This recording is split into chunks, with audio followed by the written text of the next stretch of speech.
Ya, saya lihat komen-komennya, buset, ini bisa menghancurkan planet bumi ini kalau netizen 62 udah murka. Do you have a partner? Yeah. You know, Okay. elaborate, but not are you gay? Are you Muslim? Yeah. Yeah, you Or can are you do that. Christian? You're wearing a hat. Are you a Jew? Yeah.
Assalamualaikum warahmatullahi wabarakatuh. Salam semuanya, salam dari Liverpool. Semoga kalian yang menonton semuanya dalam keadaan sehat walafiat.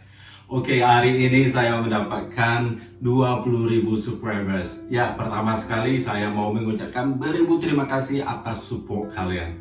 Baik itu yang udah dari awal, terus di tengah perjalanan, terus sampai saat sekarang ini buat pendatang baru yang baru bergabung dengan channel Satria Ponde. Di video kali ini saya mau menceritakan bagaimana perjalanan saya sebagai YouTuber dari awal sampai sekarang. Ya baru 20.000, orang-orang banyak yang 20 juta.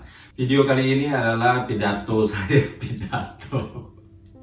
bahasa saya, buset, udah kayak Ratu Elizabeth aja ya, momen-momen tertentu ditunggu-tunggu gimana pidatonya.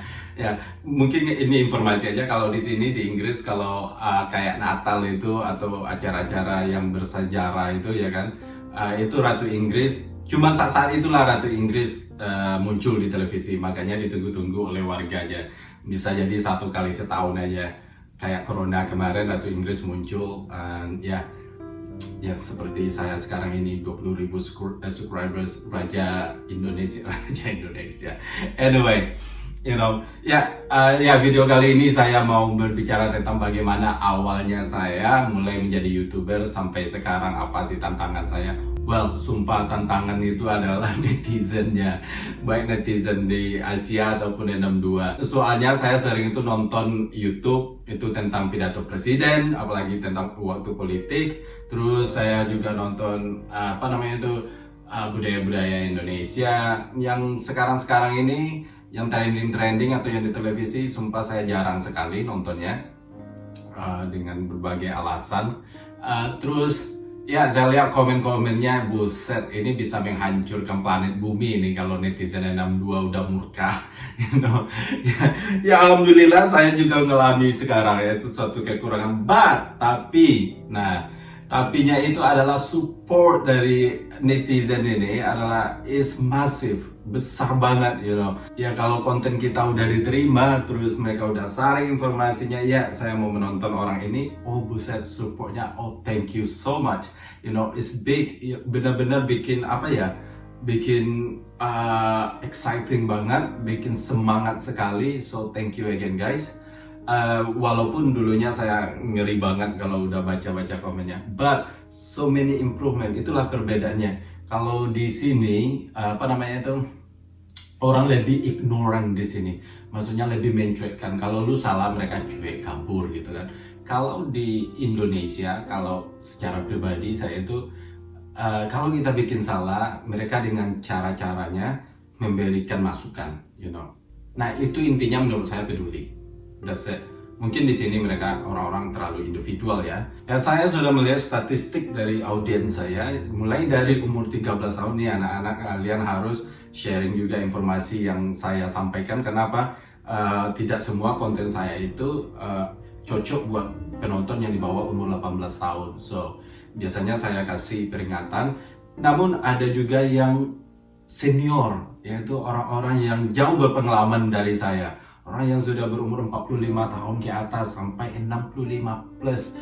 Buset, bapak-bapak, ibu-ibu, mas-mas, brothers, and sisters, thank you so much. Berarti saya pikir ini adalah suatu penghargaan karena beliau-beliau ini menonton saya, mengikuti saya.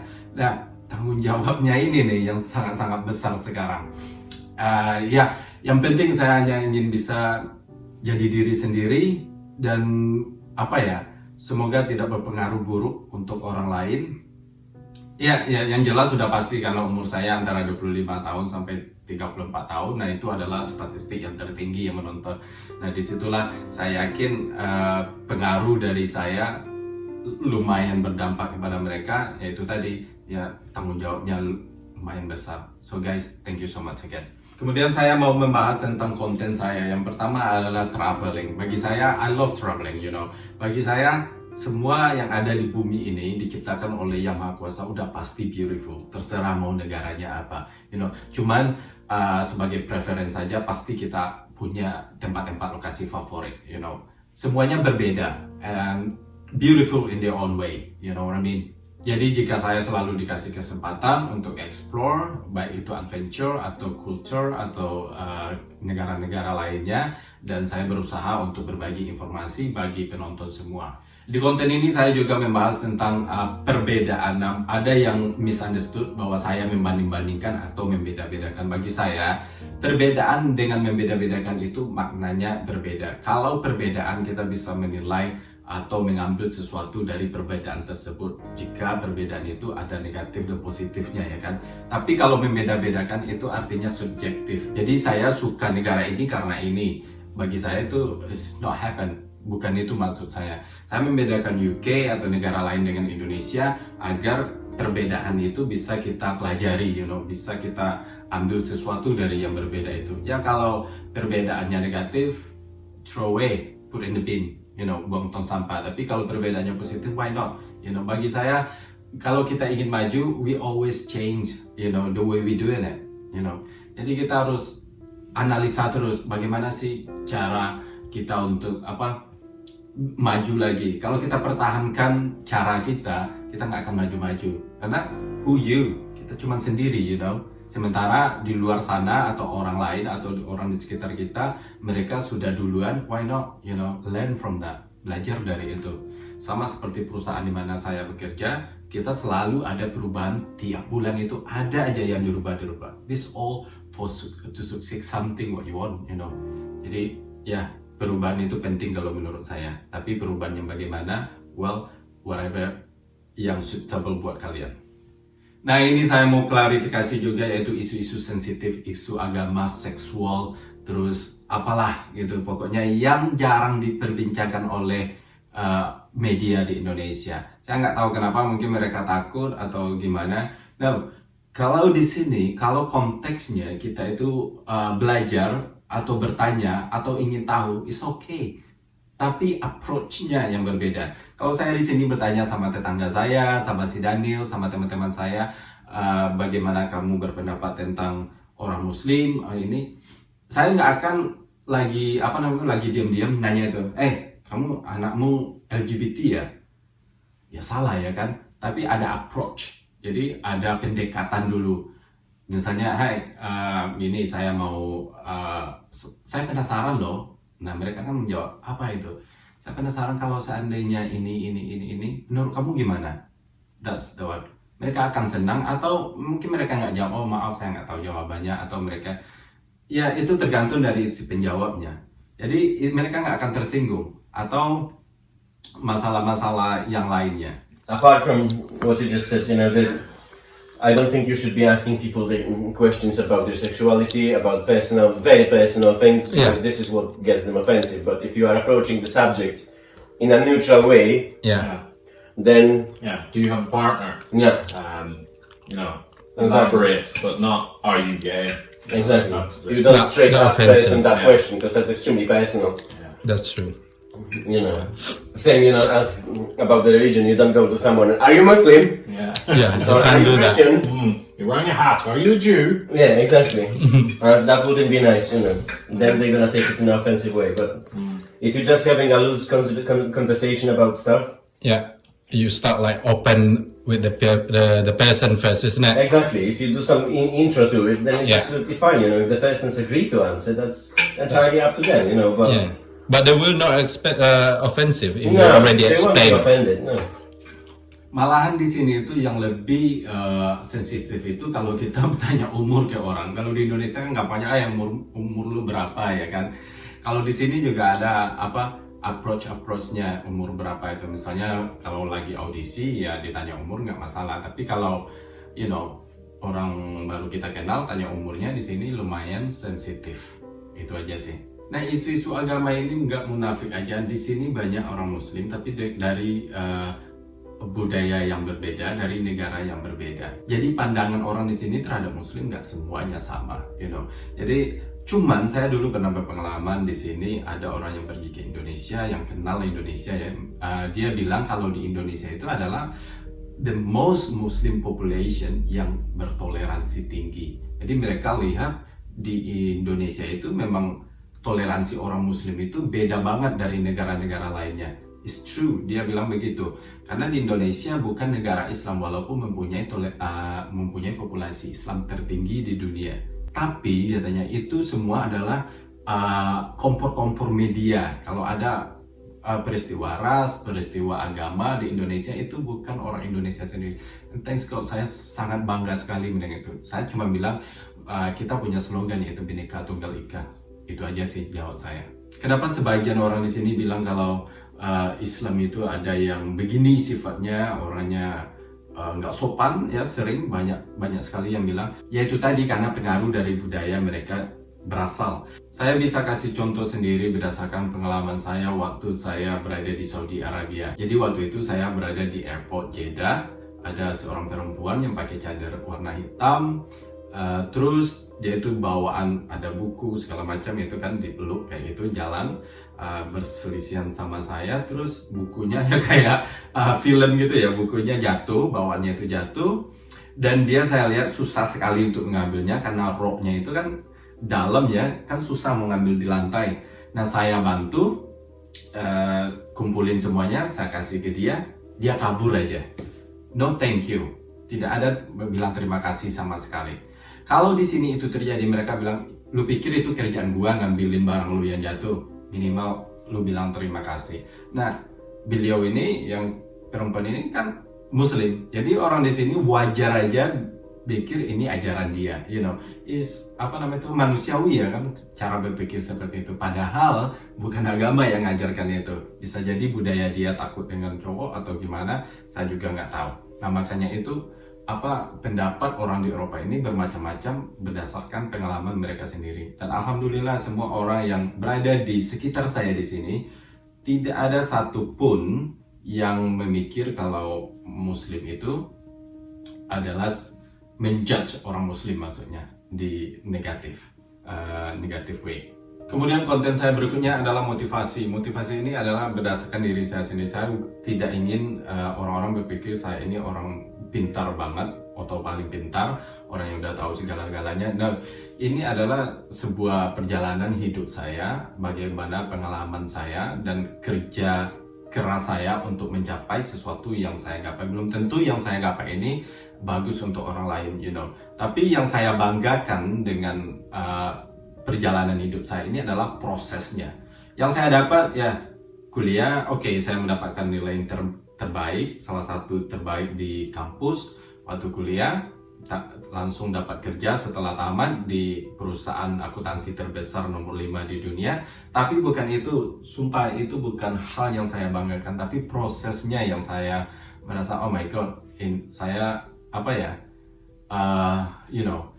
the hard work, terus apa yang saya taruh untuk menggapai ini is not easy for me, terutama bagi saya yang saya lihat orang anak-anak kecil di kampung, background beda dengan orang-orang yang kaya.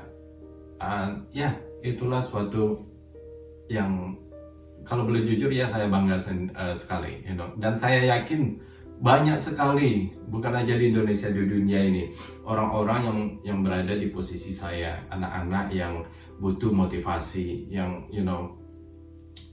ingin mencapai kesuksesan seperti apa yang mereka inginkan, Nah, itulah yang bikin saya membagi informasi. Mudah-mudahan mereka nggak stop aja dengan perjalanan yang susah, Karena pintar di edukasi bukan berarti kita pintar di segala-galanya.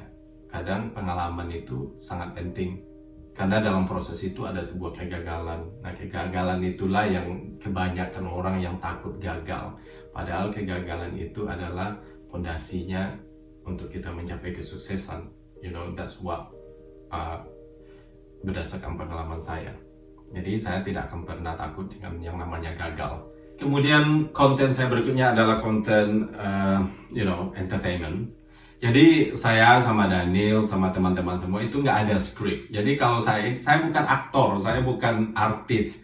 Jadi kalau ada skenario segala macam itu kalian bakal lihat sendiri. Itu adalah nggak jujur, nggak jelas. Itu adalah dibikin-bikin. Makanya kita itu cuma tahu aja, oke, konsep kita ini sekarang. Saya mau masak, nah kalian kasih feedback. Udah, terserah kalian mau ngomong apa, nanti saya edit. Tapi kalau udah, kamu harus gini, is no. Nah, ini challenge-nya adalah saat sekarang ini ada Del, ada Daniel. Jadi kita udah agak mulai rutin bikin konten. Nah, mereka ini adalah mutual friend. Maksudnya saya di tengah-tengah. Teman saya Daniel, teman saya Del. Jadi itulah yang tantangannya menyatukan. Jadi kadang-kadang it's not easy, nggak seperti di Indonesia. Kalau teman Indonesia, oke, kita satu budaya. Nah, mereka berbeda negara. Kadang-kadang ya itulah bagaimana agar mereka ini sejalan gitu, cocok. Nah, ya semuanya tergantung sama saya juga. Waktu saya bawa si Daniel juga ke Indonesia, terus ketemu dengan teman-teman Indonesia saya, buset, nggak mudah pokoknya. Nantilah saya bahas bagaimana tantangan menyatukan teman yang berbeda, dan itu tidak mudah sama sekali, Oke, jadi kesimpulannya adalah netizen khususnya 62 ya, itu tidak seseram yang saya bayangkan. I'm sorry. Jadi it's very supportive, netizen. Kalau kita udah tahu, kalau mereka cocok dengan apa yang kita lakukan, dan tidak tanggung-tanggungnya adalah waktu saya baca semua komen kalian di konten saya, buset, intelektual, semua bidang yang lebih sangat religius tapi tidak menghakimi orang lain, yang baper juga ada, yang lucu sangat banyak, terus yang macam-macam lah. Again, manusia, manusia yang berbeda-beda, jadi reaksi mereka juga berbeda-beda.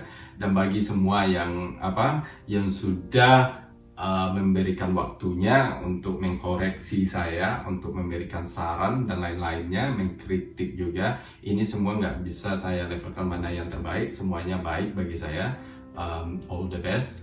Dan again, thank you so much for that, apapun itu. Dan yang pasti saya banyak belajar dari kalian dan selalu belajar. So guys, don't stop to learn, don't stop to listen, and also be brave. Thank you. Wassalamualaikum warahmatullahi wabarakatuh.